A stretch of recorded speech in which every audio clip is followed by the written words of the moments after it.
Have a nice day. Peace and love, man, and welcome back to the Chronicles of an Old Hippie, Part 3. Man, I was going to jump right in and talk about the 1968 Democrat National Convention in Chicago, but I need to back up a little bit because I just barely touched on the Summer of Love, and I'm going to try and explain it a little more. I don't know who actually coined the phrase, but like I said before, it was a way to get the hippie culture into the mainstream. So like major magazines and news on TV and all that were like digging on the hippies, and it was kind of cool. But there was some things that precipitated the Summer of Love. You know, it was just when this new kind of music was happening. They were calling it acid rock and psychedelic music and whatnot, and all of these things came about. Like they had this great big be-in in January of '67 at the Golden Gate Bridge Park, and the idea was just to come and like get high and get tripping on acid and hang around with all the beautiful people and dance around with this hippie music and all that good stuff, and just like be together. And it brought together all these people from all over the United States because, you know, San Francisco became the cool place to go when you were a hippie. California was like Mecca of the hippie movement, man. So Monterey Pop Festival was in 1967, where they got all these bands together and all the cool music of the day was like on stage, and it was like the first major concert with so many different acts in it, and it was like a time where people were all brought together, and it was really kind of cool. At the same time, the Beatles had changed from their early mop top era when they first came to the States. They had this little flat banged hairdo that barely went over their ears, and now it was time for Sgt. Pepper's Lonely Hearts Club Band.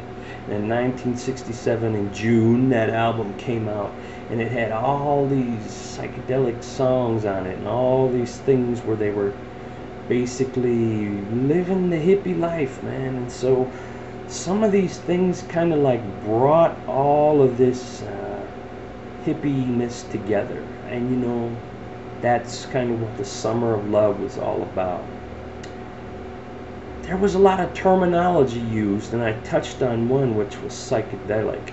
Now, the hippies can't claim that word because some psychologist used it in 1957 to explain his type of psychotherapy that was like psychedelic psychotherapy, and he would bring people to this state using LSD before it was illegal. Acid was used by a lot of doctors and psychotherapists and whatnot to bring people out, because psychedelic means to like go into the parts of the mind that aren't used, and when you're tripping, you go into that, you know, like you have different perceptions and thoughts that you've never had before. You can see things that you've never seen, like you can see colors and you can see sounds, man, and you can like experience everything that life has to offer. And so like this psychedelic thing became a main theme.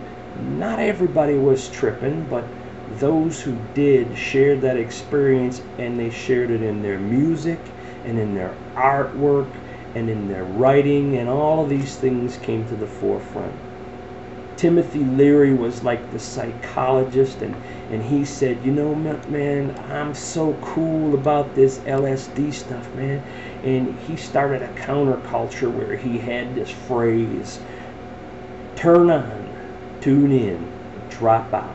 He said everyone should be high on acid so they could see the real them. And like, he walked away from his practice, and he became the #1 advocate of psychedelic drugs. He was the guru of acid, the god of psilocybin and mushroom man, and he made up this little club of people that got together on this bus and drove around the United States getting people high. So the words, the phrases that hippie used, man, there were inns, like a be-in was where everyone came together just to be, and there was a sit-in where people would come and sit and lock arms to keep a protest going, to keep the pigs from being able to pick people up and move them and whatnot. And then there was a love-in. Man, John Lennon and Yoko Ono kind of made that famous by getting together in public and having sex, you know. But a love-in was just like when you were a heightened experience of acid or smoking pot or whatever, you would just feel lovey, and free love was where you were just like, man, this ain't my girlfriend or this ain't my boyfriend, they're just other people, man, should experience my love. And a love-in was where everybody did that sort of thing. And then there were these things called scenes and happenings. A scene was just like a get-together, man, a be-in. Let's all gather over at the park and we'll sit around, we'll talk about the things we have in common, and we'll do stuff together, and we'll listen to music, and we'll get high, and we'll recite poetry and all that. And then there was a happening. And a happening is when you got together to make a statement.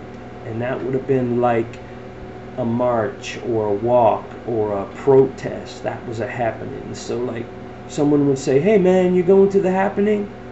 No man, I'm gonna go over to the scene and just like lay out, dude, you know, and trip and whatever else, man. But I ain't going to no happening today. I ain't got time for the hassle, man. So all of these words were being used over and over, just like today. There's words that you can't understand what people are saying unless you're people. And the way kids write on the internet is what most old people will say, man, you're stupid, you don't know how to spell, but it's just their language evolving, man. And this is what the hippies had, was their own language to get away from the establishment and the way things were and try to make them to like our way, man. So everyone wanted to go down to San Francisco, to Haight-Ashbury, to the free scene. And what they did in San Francisco was they set up the free store. Like if you came in and you were a runaway or you were a street person, back then a street person was not a guy who pushed a shopping cart around, man, but it was a person who chose to live in their VW van and go up and down the coast and see the cool things, or hang out on the beach at Big Sur, or go back to San Fran to get into a be-in or a sit-in or a love-in or a whatever. And like San Francisco made the free store, so like if you needed something and you didn't have it, it gave it to you, man. And then they had the free clinic, which to this very day remains open to give medicine, medical help to people who can't get it any other way. It's free. And man, there was free food and free clothing, and you could go into Alice's restaurant or whatever else and you could eat for free, because you would say, man, I don't have anything, no money or nothing, man, and I'm hungry, you know, I've been like grooving and I don't have nothing to eat, man. And they'd give you some munchies for nothing. Sometimes they'd get you to like work in this communal thing, but communes, like that's a whole different chapter. We'll get to that later. So this is part 3, and I'm going to get to the Democrat National Convention in 1968, maybe in part 4. So for now, man, peace and love. Keep on grooving, man. And don't worry. Where is that? Be happy. Keep smiling, man. Peace.